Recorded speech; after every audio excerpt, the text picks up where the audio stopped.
G'day lads, welcome back to another video. This time we're in the Kiwi profile, about to do the Monza FIA race as well. And now I just flashed up on the screen the lobby that I was in, full of D graders. We've got 2 S's and an A, and the S's I believe are just tokens because one of them was me, and I'm stuck at D grade. But here is one of the reasons why I am struggling to get out of D grade. This is the opening lap from qualifying, and already Speedy thinks we're racing for sheep stations, and God knows what he was thinking, or I don't even know. As we speed forward, it doesn't end there.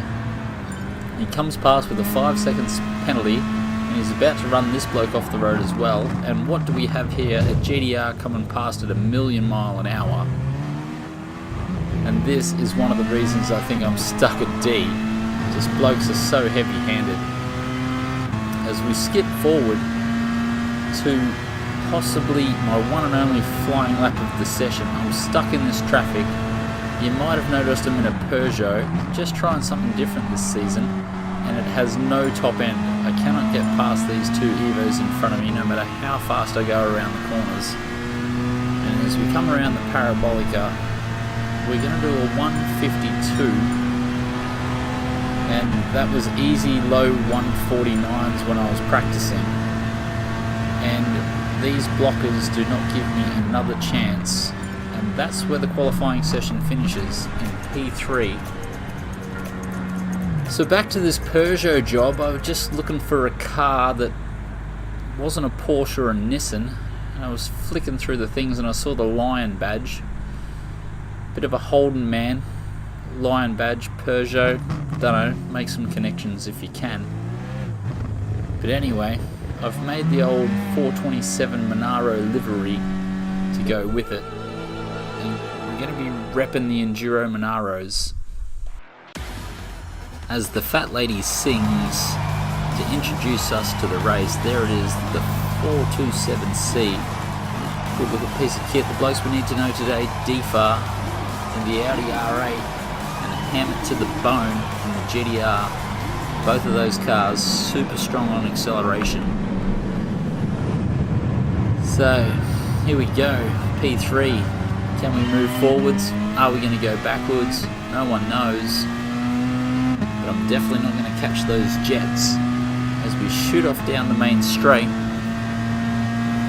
DFAR tucking into the slipstream already. Those 2 blokes look like they're about to gap it, and already making the first small error down into the turn 1 chicane. Still in third, I can sort of deal with that. Now I haven't really driven this car much, like I said, sort of only going because it's got a Lion badge. And the first thing I noticed in qualifying and now in the race is that I have no top end. So I'm pretty handy through these corners, except I've got no experience steering it. So it's very taily under brakes. Sort of a bit like the Porsche, except, I don't know, it's got a bit more power on ACL on the way out. So, sort of lucky I've been driving the Porsche a little bit. Sort of just using this race to feel it out, see how I go. DFAR's applying some pressure, well under a second, well into the slipstream. Natty Gaines hasn't broken Seth Dog yet, or Seth Dog, as there we go, we have a terrible wobble. That could be the race undone right there as DFAR flies past. And it looks like Ham It to the Bone starting to close in pretty quickly. That GTR has a bulk of power, as we know from the other race. Very handy car around here. Plenty of overtaking power on these massive straights. It looks like Ham It to the Bone's going to get the run down here. And 1 lap later we're going to find ourselves in 5th. As we tuck back in the slipstream, pull out a little bit so I don't smash him under brakes, like the gentleman I don't want to be. Hammer to the bone, dives deep, parks it on the apex, gets a nice little wobble out there. Feels like it sort of hit him, which hinders my acceleration, but we're going to get past anyway. And it looks like 5th was only going to be for a short time. Hammer to the bone, sitting a 10th behind. As we get into the long legs of the GTR. One of those everybody's purple. And there it is, another wobble. Just from the rear end, feels like the Porsche I can get onto the throttle a little bit quicker. But I'm really trying to adapt my driving style. It's an MR car, not sure what size engine, how much power and whatnot, but a little bit taily.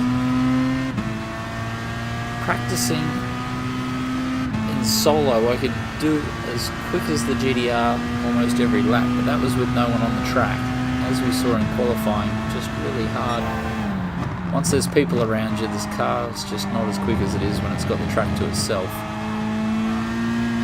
So I really ideally would stay with DFAR as we have another wobble through there. Still haven't learned how to get through there. And that's going to give Hammer to the bone all the encouragement he needed.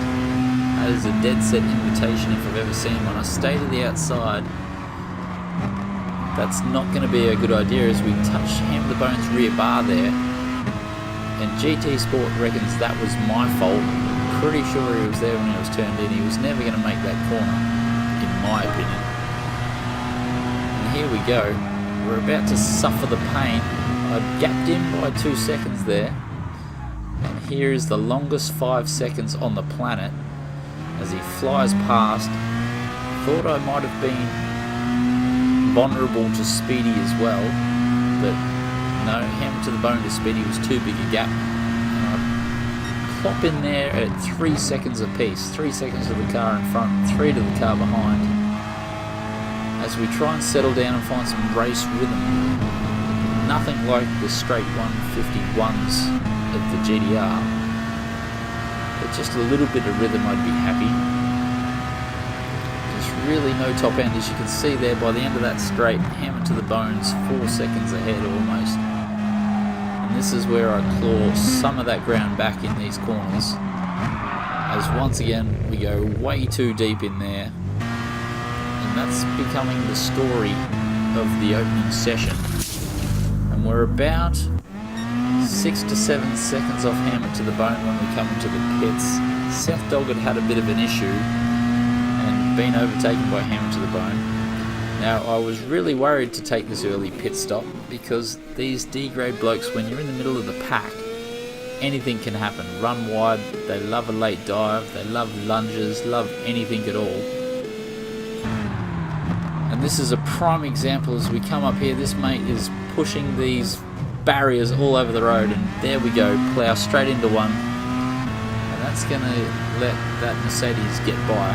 Doesn't take long. Later that lap I've caught him back up, and even with the slipstream it is the biggest struggle to get past as Scumbag runs wide. That's going to move us back up into P7. Don't think any of those blokes have pit stopped. As you can see, Hammer to the bone in the pits now, and he's going to come out around 7 seconds in front of me. By the time we get up to speed, it's going to be around 5. And so I'm trying to look up there to see who hasn't pit. Maybe Troy's the next bloke that'll come into the pits, and that'll give him a 5th spot back. And there it is. It's about a 3.5 second gap. 4 laps later, nothing happened. Hammer to the bone just pulled away. Troy's finally had his pits, and I'm back up into 5th. And as we come down into the first chicane, Hammer to the bone and DFAR have come together, and that's going to be a bit of carnage. So those blokes' tyres must be coming to the end of their lives. Sort of notice that this car's got not bad tyre balance, all those tyres looking fairly even. Trying to keep them balanced.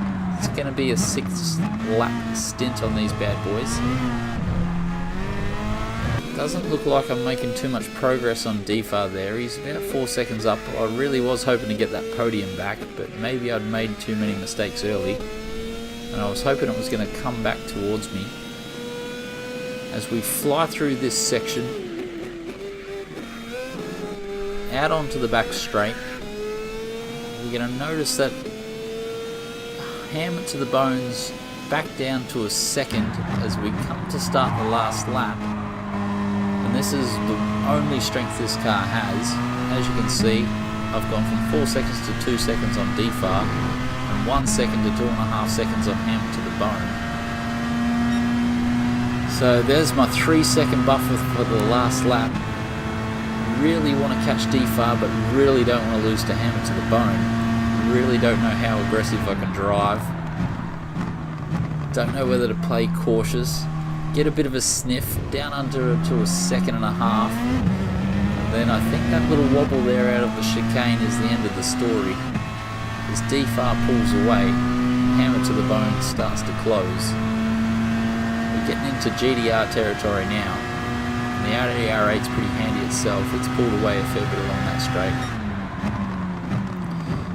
At this point, it's just trying not to make any mistakes, seeing if I can bring this little bad boy home in 4th.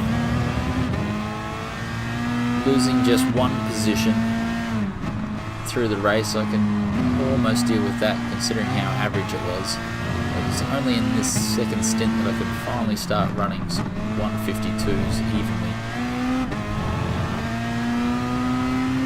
As hammer to the bone, under 2 seconds now as we hit another straight. And this is fast chicane up here is my last chance to build a gap. And I really don't want to bin it. Binned it so many times coming down in here before. Take it nice and cautious. And there it is, there's the wobble. What's it going to cost? Hammered to the bone under a second already. Too nervous to look back. Notice the flashing fuel light. How much fuel have I got left? 6%, that's plenty. And here comes hammer to the bone into the braking zone. He's left it all too late. Runs wide. And that should seal the deal. I don't think he's going to pull it back from there. And there we have it. About 36 seconds off the leaders. Natty Gain had that in the bag. He was an A grader. Don't ask me how one A grader got put in with the rest of us D graders, but it happens. So not a bad opening race for the Peugeot slash Monaro, if you can call it that. Well, there it was. Pretty exciting to be in a new car. Definitely not as accurate as I was with the GDR, and it's just a bit, I don't know, lacks a little bit of top end. We're going to see how it goes. We've signed on to the as a manufacturer, so I'm going to be racing this one for a couple of months. We'll see if we can improve, see if I can get this profile out of D grade as well. Probably going to have to practice during the week. Wouldn't mind being back up in B grade. Not sure I'm getting enough practice in though, but we'll try. But plan to try and start live streaming on Wednesday nights. We'll live stream the first manufacturer race on Wednesday nights. That'll be 8 o'clock NZ time. Don't mind driving for Peugeot in the Group 3s, but the Group 4s are front wheel drive. Don't find myself very handy at the old front wheel drives. So maybe only the Saturdays we'll try using that. The rest of the time we'll stick to this for Group 3 till I learn that car, then we'll move on to the front wheel drives. But that's going to have to be another video, fellas, and I'll catch you all later.